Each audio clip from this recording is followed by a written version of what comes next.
দর্শক আসসালামু আলাইকুম, স্বাগত জানাচ্ছি আরটিভি জেলা সংবাদে। আপনাদের সঙ্গে রয়েছে আমি মারফি রহমান। খুলনা প্রকৌশল ও প্রযুক্তি বিশ্ববিদ্যালয় কুয়েটের শিক্ষার্থীদের উপর হামলার ঘটনায় অজ্ঞাত ৫-৬ জনকে আসামি করে মামলা হয়েছে। বুধবার সন্ধ্যায় বিশ্ববিদ্যালয়ের সহকারী রেজিস্ট্রার মোহাম্মদ সাইফুর রহমান বাদী হয়ে নগরীর খান জাহান আলী থানায় এই মামলা করেন। এদিকে দুপুরে ক্যাম্পাসের দুর্বার বাংলার সামনে বিক্ষোভ ও সন্ত্রাসীদের লাল কার্ড প্রদর্শন করে শিক্ষার্থীরা। এ সময় তারা ছাত্রলীগ, ছাত্রদল, ছাত্র শিবির, ছাত্র ইউনিয়নের বিরুদ্ধে নানা স্লোগান দেয়। এছাড়া ডিসি, প্রভিসি ও একজন পরিচালকের পদত্যাগ সহ হামলাকারীদের গ্রেফতারের দাবি জানান। এই পরিস্থিতিতে হল ছেড়ে যাচ্ছেন অনেক শিক্ষার্থী। এদিকে প্রকৃত দোষীদের খুঁজতে 4 সদস্যের তদন্ত কমিটি গঠন করা হয়েছে। এছাড়া অপ্রীতিকর পরিস্থিতি সামাল দিতে ক্যাম্পাসে অতিরিক্ত পুলিশ মোতায়েন করা হয়েছে।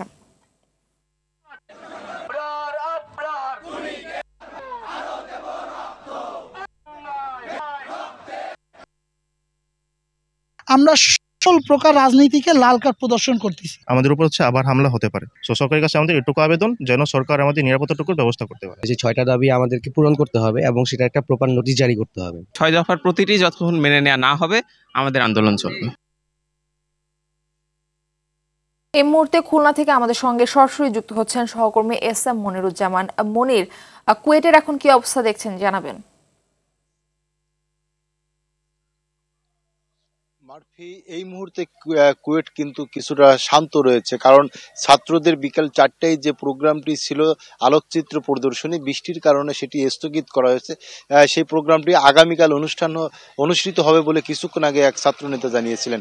তিনি বলছিলেন যে বৃষ্টির কারণে তাদের আজকের প্রোগ্রামটি স্থগিত করেছে এবং 21শে ফেব্রুয়ারি রাত 12টা 1 মিনিটে তারা একটি অনুষ্ঠান করবেন। মাত্র একটি ফুলের মালা তারা দিবেন।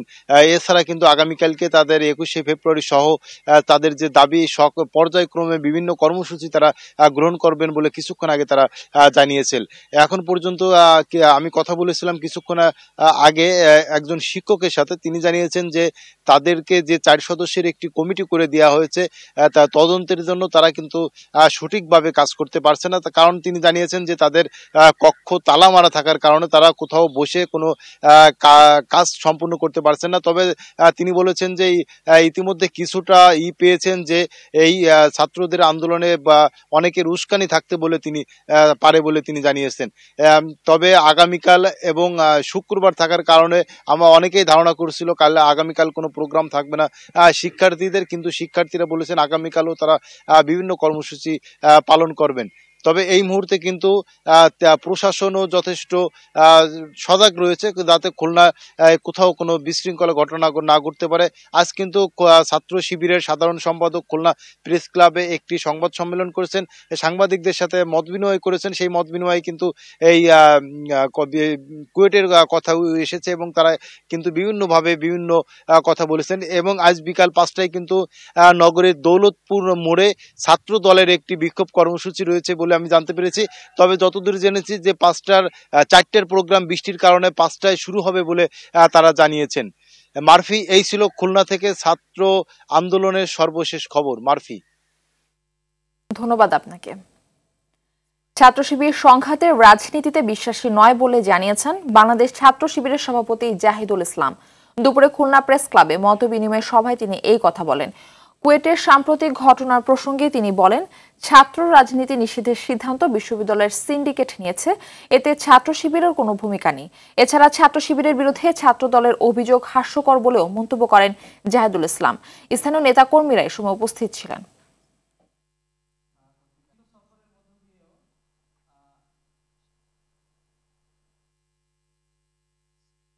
খুলনা প্রকৌশল ও প্রযুক্তি বিশ্ববিদ্যালয়ের সাধারণ শিক্ষার্থীদের উপর হামলার প্রতিবাদে যশোরে বিক্ষোভ মিছিল ও সমাবেশ করেছে বৈষম্যবিরোধী ছাত্র আন্দোলন। সকালে প্রেস ক্লাবের সামনে থেকে মিছিলটি বের হয়ে শহরের গুরুত্বপূর্ণ সড়ক ঘুরে চৌরাস্তা মোড়ে গিয়ে শেষ হয়। সেখানে সমাবেশ হয়। এ সময় বক্তারা বক্তব্য রাখেন বৈষম্যবিরোধী ছাত্র আন্দোলনের আহ্বায়ক রাশেদ খান, মুখপাত্র ফাহিম আল ফাত্তাহ সহ অন্যান্য নেতারা। বক্তারা এই ঘটনার তীব্র নিন্দা ও প্রতিবাদ জানান। সেই সাথে সন্ত্রাসীদের চিহ্নিত করে দ্রুত আইনের আওতায় আনার দাবি জানান।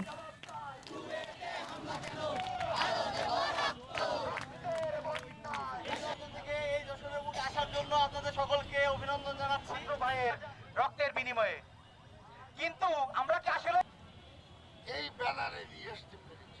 তোমরা যে যেখানেই যাও এবং অন্তর্বর্তী সরকার হেরে গেলে দেশের স্বাধীনতা সার্বভৌমত্ব বিপন্ন হবে বলে মন্তব্য করেছেন অ্যাটর্নি জেনারেল মোহাম্মদ আসাদুজ্জামান।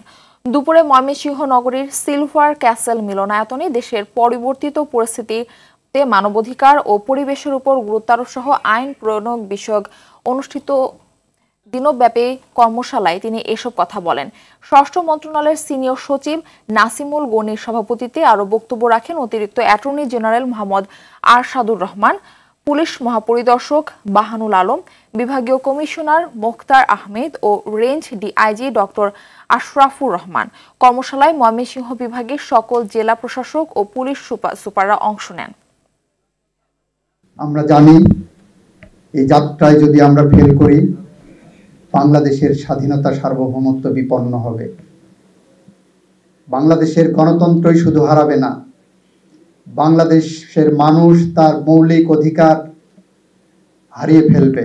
অসুবিধাগুলো যেগুলো আইন প্রয়োগের, বিচারের এবং প্রসিকিউশনের, এগুলো যদি পরস্পর আলোচনা করে বের করে নিয়ে আসতে পারি, তাহলে আমার আজকের কর্মশালা সফল হবে। চট্টগ্রামের রাউজানে হাসান নামের এক যুবলীগ কর্মীকে বাড়ি থেকে তুলে নিয়ে পিটিয়ে হত্যা করেছে দুর্বৃত্তরা। পুলিশ ও নিহতের পরিবার জানায়, বুধবার বিকাল 4টার দিকে 10 থেকে 12 জনের একদল দুর্বৃত্ত হাসানকে তার নোয়াপাড়া ইউনিয়নের গ্রামের বাড়ি থেকে তুলে নিয়ে যায়। এ সময় তার স্ত্রী সহ পরিবারের সদস্যরা দুর্বৃত্তদের বাধা দিয়েও ঠেকাতে পারেনি। পরে রাত 8টার দিকে পরিবারের সদস্যরা খবর পান হাসানকে দুর্বৃত্তরা মারধর করে পার্শ্ববর্তী গ্রাম পলোয়ান পাড়ায় গেছে। পরে তাকে গুরুতর আহত অবস্থায় উদ্ধার করে চট্টগ্রাম মেডিকেল কলেজ হাসপাতালে নিয়ে গেলে চিকিৎসাধীন অবস্থায় তার মৃত্যু হয়। এদিকে সিরাজগঞ্জের শাহজাদপুরে পারিবারিক কলহের জেরে স্বামীর ছুরিকাঘাতে স্ত্রীর মৃত্যু হয়েছে। এই ঘটনায় ঘাতক স্বামীকে পুলিশ আটক করেছে। পাবনার সাথিয়ায় 9টি মামলার ওয়ারেন্টভুক্ত আসামির 2 হাতের কবজি কেটে দিয়েছে দুর্বৃত্তরা। দুপুরে সাথিয়া পৌরসভার টেলিফোন এক্সচেঞ্জ অফিসের পাশে বসা ছিল সাথিয়া কলেজ পাড়ার নূর ইসলামের ছেলে আশরাফুল। এ সময় কয়েকজন এসে তার 2 হাতের কবজি কেটে নিয়ে যায়। পরে তাকে উদ্ধার করে হাসপাতালে ভর্তি করা হয়। খবর পেয়ে পুলিশ ঘটনাস্থল পরিদর্শন করেছে, তবে হাত কাটা কবজি উদ্ধার হয়নি।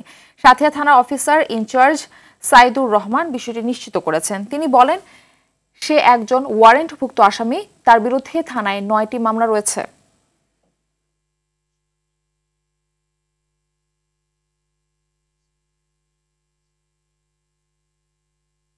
অপারেশন ডেভিল হান্টে চুয়াডাঙ্গায় 4 জনকে গ্রেফতার করা হয়েছে। জেলার বিভিন্ন স্থানে অভিযান চালিয়ে তাদের গ্রেফতার করে আইন শৃঙ্খলা বাহিনীর সদস্যরা।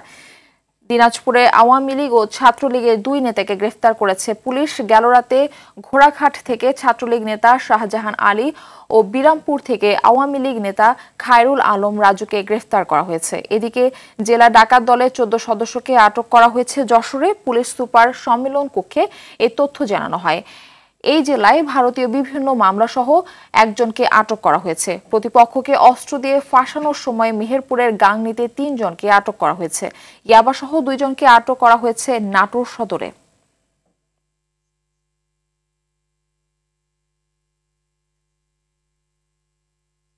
বরিশাল শের-ই-বাংলা মেডিকেল কলেজের 4র্থ দিনের মতো চলছে কমপ্লিট শাটডাউন কর্মসূচি। শিক্ষক সংকট সমাধানের দাবিতে এই কর্মসূচি পালন করছে শিক্ষার্থীরা। সকালে মেডিকেল কলেজের সামনে সড়ক অবরোধ করে বিক্ষোভ করে তারা। এতে সড়কের দুপাশে তীব্র যানজটের সৃষ্টি হয়। ভোগান্তিতে পড়েন সাধারণ মানুষ। শিক্ষার্থীরা কলেজের সব শ্রেণীকক্ষ ও প্রধান ফটকে তালা মেরে রাখায় বিপাকে পড়েছেন শিক্ষক কর্মচারীরা। শিক্ষার্থীরা বলছে 364 জন শিক্ষকের বিপরীতে আছে মাত্র 161 জন। 40 জন অধ্যাপক থাকার কথা থাকলেও রয়েছে মাত্র 3 জন।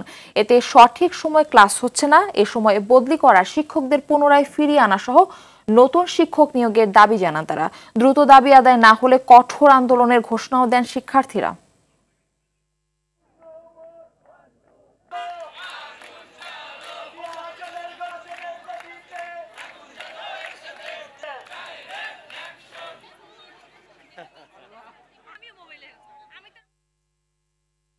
সদ্য ঘোষিত বৈষম্য বিরোধী ছাত্র আন্দোলন। চাঁদপুর জেলা কমিটি থেকে বেশিরভাগ শিক্ষার্থী পদত্যাগ করেছেন। পদত্যাগের সংখ্যা এরই মধ্যে 160 ছাড়িয়েছে। একই সঙ্গে কমিটিকে অবাঞ্ছিত ঘোষণা করেন পদত্যাগকারীরা। বুধবার রাতে চাঁদপুর প্রেস ক্লাবে সংবাদ সম্মেলন করে পদত্যাগের বিষয়টি নিশ্চিত করেন শিক্ষার্থীরা। তাদের দাবি, যারা আন্দোলনে সক্রিয় ভূমিকা রেখেছে তাদের সঙ্গে যোগাযোগ না করেই এই কমিটি ঘোষণা করা হয়। এ সময় ক্ষুব্ধ শিক্ষার্থীরা অবিলম্বে কমিটি বাতিল করে নতুন কমিটি গঠনের আহ্বান জানান। গেল 18 ফেব্রুয়ারি মোহাম্মদ নাদিম পাটোয়ারিকে আহ্বায়ক ও সৈয়দ সাকিবুল ইসলামকে সদস্য সচিব করে 213 সদস্যের চাঁদপুর জেলা বৈষম্যবিরোধী ছাত্র আন্দোলনের কমিটি ঘোষণা করা হয়।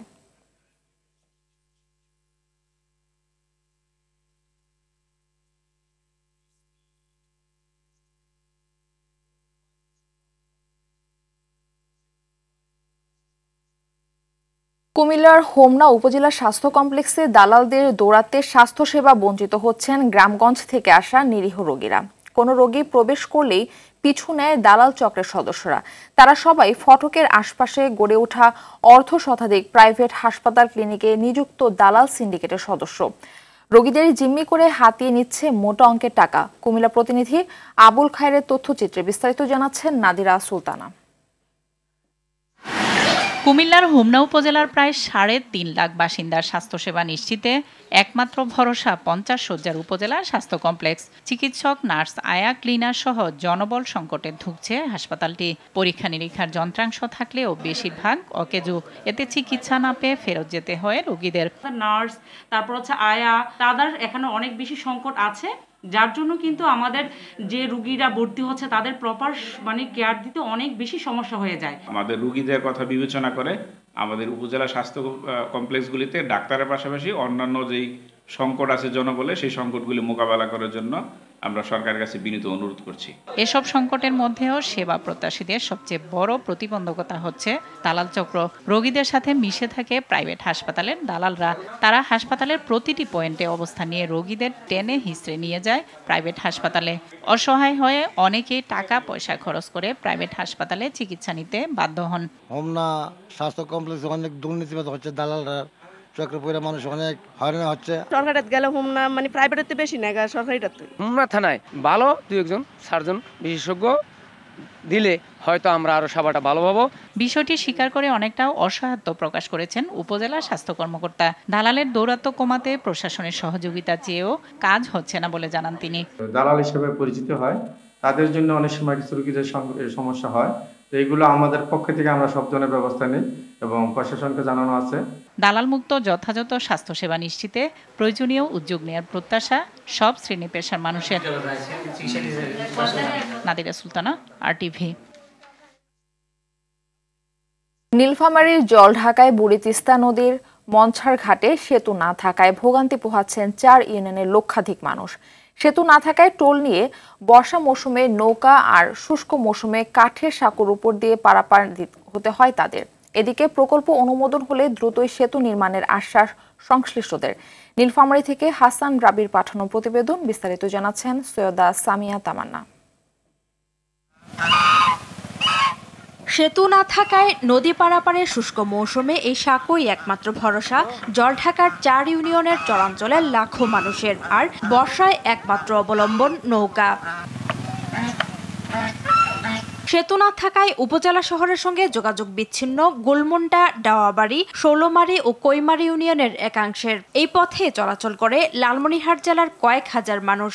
সবচেয়ে বেশি ভোগান্তির শিকার হচ্ছেন অসুস্থ মানুষ ও শিক্ষার্থীরা। কৃষিপণ্য পরিবহনেও গুনতে হয় বাড়তি খরচ। দীর্ঘদিন ধরে এই নদীর উপর সেতু নির্মাণের দাবি জানিয়ে আসছেন স্থানীয়রা। তবে সেতু নির্মাণে আশ্বাস দিলেও তা বাস্তবায়ন হয়নি। আমাদের এখানে চরাঞ্চলের 1 মন ভুট্টার 50 টাকা 80 টাকা পর্যন্ত মন প্রতি বাটা গাড়িতে পার করাইতে। যাতায়াতের ব্যবস্থাটা এত খারাপ, যার মাধ্যমে এখানে রুগী যেগুলো আছে এগুলো তো খুব দ্রুত যাতায়াত করতে না, এমনকি কোনো রুগী ওই পাশে মারা যায়।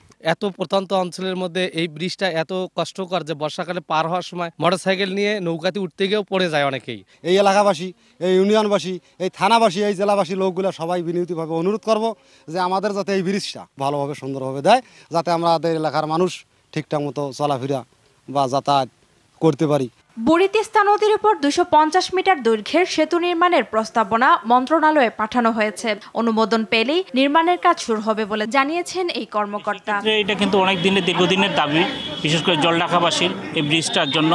কিন্তু ইতিপূর্বে এটার সয়েল টেস্ট এবং টপো সার্ভে হয়ে গেছে এবং সেই মোতাবেক আমরা প্রস্তাবও প্রেরণ করেছি। এই জনদুর্ভোগ লাঘবে দ্রুত সেতু নির্মাণ করবে কর্তৃপক্ষ, এমনটাই দাবি ভুক্তভোগীদের। সৈয়দা সামিয়া তামান্না, RTV। ঠাকুরগাঁওয়ে সার ছাড়াই বোরো ধানের চারা রোপণ করছে অনেক চাষি। অনেকে আবার ডিলারের কাছে চাহিদা মতো সার না পেয়ে খুচরা বাজারে বেশি দামে কিনতে বাধ্য হচ্ছে। এতে উৎপাদন খরচ বৃদ্ধির পাশাপাশি ধানের ন্যায্য মূল্য পাওয়া নিয়ে দুশ্চিন্তায় তারা। ঠাকুরগাঁও থেকে সোহেল পারভেজের পাঠানো প্রতিবেদন, বিস্তারিত জানাচ্ছেন সৈয়দা সামিয়া তামান্না। বড় বীজতলা থেকে চারা তুলে ফসলের জমিতে রোপণে ব্যস্ত সময় পার করছেন ঠাকুরগাঁয়ের কৃষকরা। প্রতিদিন ভোর থেকে এই কর্মযজ্ঞ চলে সন্ধ্যা পর্যন্ত। তবে এবার ধানের ন্যায্য দাম পাওয়া নিয়ে শঙ্কায় তারা। কৃষকরা 28, 29 ও 89 জাতের বড় ধানের চারা রোপণ করলেও সংশ্লিষ্ট ডিলারের কাছে চাহিদা মতো সার পাচ্ছেন না। ফলে খুচরা বাজার থেকে সরকার নির্ধারিত মূল্যের চেয়ে 100 থেকে 200 টাকা বেশি দামে সার সংগ্রহ করছেন। পাশাপাশি পরিবহনেও অতিরিক্ত খরচ হচ্ছে। কৃষক তো এবার মানুষ হতাশা হয়ে গেছি আমরা, সার ছাড়া আমরা এবার রবা কাটতেছি। সারের দাম যদি একটু কম হয় তাহলে আরো বেশি ভালো হতো। সার পাইতে একটু সমস্যা হচ্ছে, আর মজুরি দাম বেশি পাচ্ছি, হালের দাম লাগছে বেশি, পানির দাম লাগছে। খুচরা সার ব্যবসায়ীরা বলছেন ডিলারের কাছে চাহিদা মতো সার না পেয়ে তাদের কাছ থেকে বাধ্য হয়ে সার ক্রয় করছেন। অন্যদিকে ডিলাররা বলছেন অতিরিক্ত দামে সার বিক্রয়ের কোনো সুযোগ নেই। কৃষকরা ডিলারের কাছে তো চাহিদা মতো সার পাচ্ছে না, হয়তো তার 10 বস্তা দরকার, পাচ্ছে 5 বস্তা, বাকিটুকু সার তখন আমাদের খুচরা বিক্রেতার কাছ থেকে তারা সংগ্রহ করে। আমাদের জেলা পর্যায়ের যে চাহিদা আছে তাতে আমাদের সরবরাহ ইউরিয়ার পর্যাপ্ত আছে, টিএসপি আছে, আর ডিএপিটা আমাদের পাইপলাইনে আছে। ইনশাল্লাহ সারের কোনো ঘাটতি হবে না। এদিকে কৃষি সম্প্রসারণ অধিদপ্তরের এই কর্মকর্তা জানান, অসাধু সার ব্যবসায়ীদের বিরুদ্ধে সুনির্দিষ্ট অভিযোগ পেলে প্রয়োজনীয় ব্যবস্থা গ্রহণ করা হবে। প্রতি মাসেই কিন্তু মোবাইল পরিচালনার মাধ্যমে আমরা অসাধু ব্যবসায়ী যারা রয়েছে তাদেরকে কিন্তু শাস্তি প্রদানের কার্যক্রম চালিয়ে যাচ্ছে। বিএডিসি জেলার আমরা তাদের লাইসেন্স পর্যন্ত বাতিল করতে সমর্থ হয়েছি। চলতি বছর জেলায় বোরো ধানের উৎপাদন লক্ষ্যমাত্রা ধরা হয়েছে 62,250 হেক্টর জমিতে। সৈয়দা সামিয়া তামান্না, RTV। ভোলার দৌলতখানে চর দখলের জন্য মধ্যযুগীয় কায়দায় মহিষের বাথানে আগুন দিয়েছে দুর্বৃত্তরা। বুধবার রাতে উপজেলার নিয়ামতপুর চরে এই আগুনে মহিষের বাথানের ঘরসহ পুড়ে গেছে কয়েকটি মহিষ। এ সময় 30টি মহিষ আহত হয়েছে। এছাড়া ভয় ও আতঙ্কে বিভিন্ন দিকে চলে গেছে প্রায় 6 শতাধিক গরু, মহিষ ও ভেড়া। সকালে দৌলতখান থানার ওসি মোহাম্মদ জিল্লুর রহমান ঘটনাস্থল পরিদর্শন করেন। স্থানীয়রা জানান, এই চরে কমপক্ষে 2000 গরু, মহিষ ও ভেড়া রয়েছে। গত কয়েক মাস ধরে চর দখল নিয়ে কয়েকটি মহল প্রায় চরে হানা দিচ্ছিল। এর আগেও চর থেকে বেশ কিছু মহিষ লুট করা হয়। এরই ধারাবাহিকতায় বাথানে আগুন দেওয়ার ঘটনা ঘটে। এতে স্থানীয়দের মাঝে আতঙ্ক বিরাজ করছে। ঢাকা থেকে রাজশাহীগামী যাত্রীবাহী বাসে ডাকাতি ও 2 নারী যাত্রীর শ্লীলতাহানির ঘটনা ঘটেছে। যাত্রীরা জানায়, গেল রাত 10টার দিকে গাজীপুরের চন্দ্র এলাকায় 8 থেকে 10 জনের একটি ডাকাত দল অস্ত্রের মুখে বাস থামিয়ে চালককে জিম্মি করে।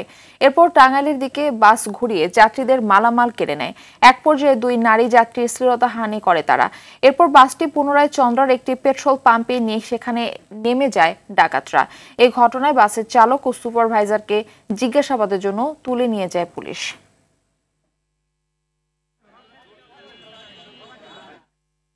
ঢাকার ধামরাইয়ে অবৈধভাবে গড়ে ওঠা 10টি ইটভাটার অভিযান চালিয়ে 38 লাখ টাকা জরিমানা সহ কার্যক্রম বন্ধের নির্দেশ দিয়েছেন পরিবেশ অধিদপ্তর। এ সময় 3টি ভাটার চিমনি ধ্বংস করা হয়। সকালে পরিবেশ অধিদপ্তর, ঢাকা জেলা ও মনিটরিং অ্যান্ড এনফোর্সমেন্ট শাখা যৌথভাবে ধামরাইয়ের বিভিন্ন এলাকায় অভিযান করেন। এ সময় বিভিন্ন অসঙ্গতি পেয়ে পরিবেশ অধিদপ্তরের নির্বাহী ম্যাজিস্ট্রেট মোহাম্মদ রেজওয়ান উল ইসলাম 10টি ইটভাটার মালিককে 38 লাখ টাকা জরিমানা করেন।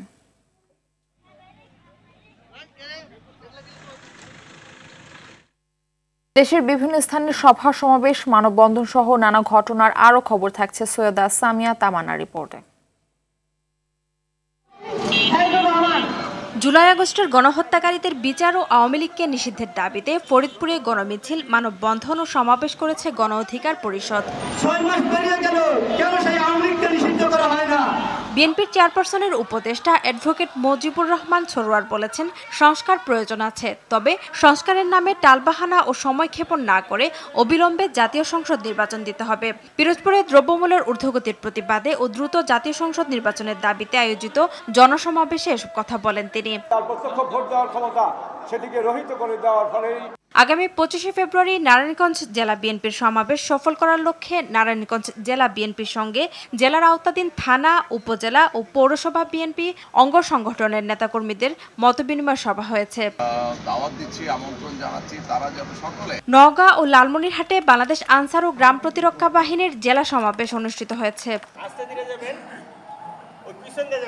কুমিল্লার দেবিদ্বারে 3 দিনব্যাপী স্টুডেন্ট ফেস্ট শুরু হয়েছে। উদ্বোধন করেছেন বৈষম্য বিরোধী ছাত্র আন্দোলনের আহ্বায়ক হাসনাত আব্দুল্লাহ। আশুলিয়ার পলাশবাড়ি এলাকায় নিউ অলিম্পিক বিস্কুট ফ্যাক্টরিতে অগ্নিকাণ্ডের ঘটনা ঘটেছে। খবর পেয়ে ফায়ার সার্ভিসের 3টি ইউনিট ঘটনাস্থলে পৌঁছে আগুন নিয়ন্ত্রণে আনে। কসবার গ্যাস কসবায় চাই, না দিলে রক্ষা নাই, এই প্রতিবাদে ব্রাহ্মণবাড়িয়ার কসবায় মুক্ত মঞ্চে গ্যাসের দাবিতে মানববন্ধন করেছে সর্বস্তরের জনগণ। শিক্ষার গুণগত মান উন্নয়নে সিরাজগঞ্জ জেলার কারিগরি শিক্ষা প্রতিষ্ঠানের প্রধানদের সঙ্গে কারিগরি ও মাদ্রাসা শিক্ষা বোর্ড সচিব ডক্টর কবিরুল ইসলামের মতবিনিময় সভা অনুষ্ঠিত হয়েছে।